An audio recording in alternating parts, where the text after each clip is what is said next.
Selamat berjumpa kembali dalam renungan kita hari ini. Sebelum kita memulai aktivitas hari ini, mari kita berdoa. Bapa di sorga, kami mengucap syukur kepadamu oleh karena rahmat-Mu memungkinkan kami ada di hari ini. Dan Tuhan perkenankan kami untuk melaksanakan aktivitas kami.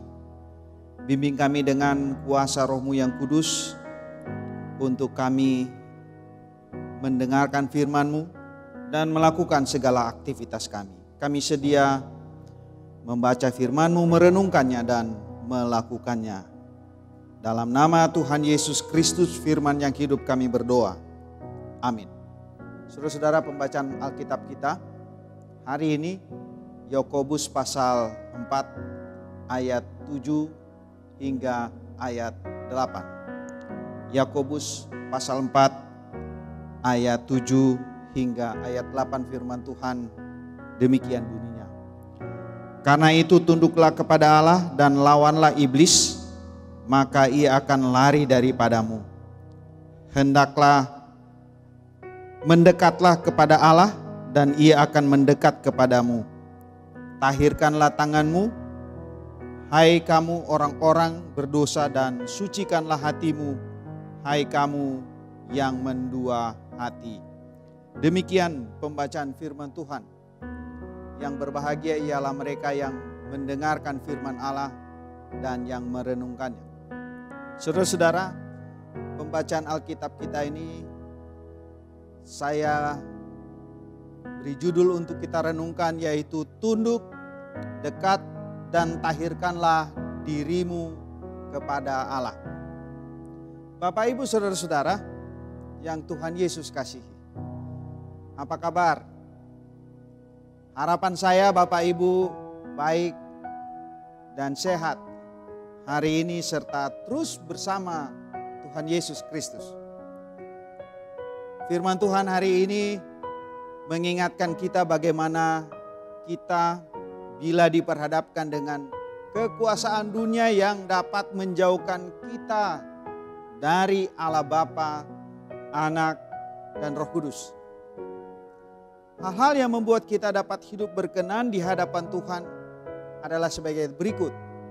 Yang pertama, tunduk kepada Allah bermakna menaklukkan, menyerah, kalah atau patuh kepada Allah. Sedangkan kedua, dekat kepada Allah, kehidupan orang percaya tidak jauh atau akrab dengan Allah. Dan yang ketiga, tahirkanlah diri kita kepada Allah, memiliki makna hidup bersih, suci, murni karena sifat Allah yang demikian. Dan Dia mau semua manusia tunduk, dekat, dan mentahirkan dirinya di hadapan Allah. Saudara-saudara, kalau hal-hal di atas kita lakukan, maka kita mengikuti perintah atau firman Tuhan dan melawan kuasa iblis yang setiap saat merongrong kehidupan manusia. Perhatikan 1 Petrus 5 ayat 8. Sadarlah dan berjaga-jagalah. Lawanmu si iblis berjalan keliling sama seperti singa yang mengaum-ngaum dan mencari orang yang dapat ditelannya.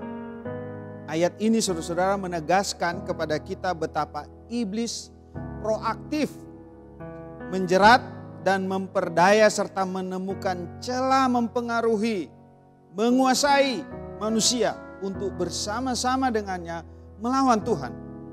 Saudara-saudara, cara untuk melawan iblis adalah tunduk kepada Allah. Mendekatlah kepada Allah dan Ia akan mendekat kita. Dan karena Allah Maha Kudus, maka Allah mau manusia suci berhadapan dengannya.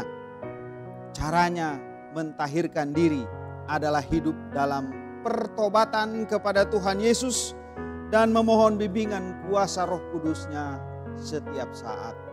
Kidung Jemaat 436 bait yang kedua, lawanlah godaan.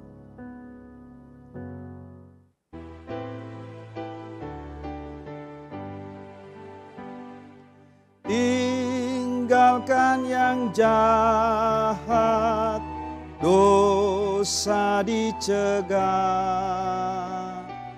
Tindakanmu tulus, tiada bercela. Junjung kebenaran, hidup dalam terang. Harap akan Yesus, pasti kau menang. Mintalah pada Tuhan agar kau dikuatkan. Ia beri pertolongan, pasti kau menang. Mari kita berdoa. Terima kasih ya Tuhan, karena Allah mengarahkan kami untuk tunduk, dekat, dan terus mentahirkan diri kami di hadapan-Mu. Tolong kami Tuhan, agar kami terus hidup berkenan kepadamu sebagai wujud kami melawan kuasa-kuasa kegelapan yang terus merongrong kehidupan kami. Tolong kami ya Roh Kudus, dan sucikan kami senantiasa di dalam anak-Mu Yesus Kristus Tuhan. Amin.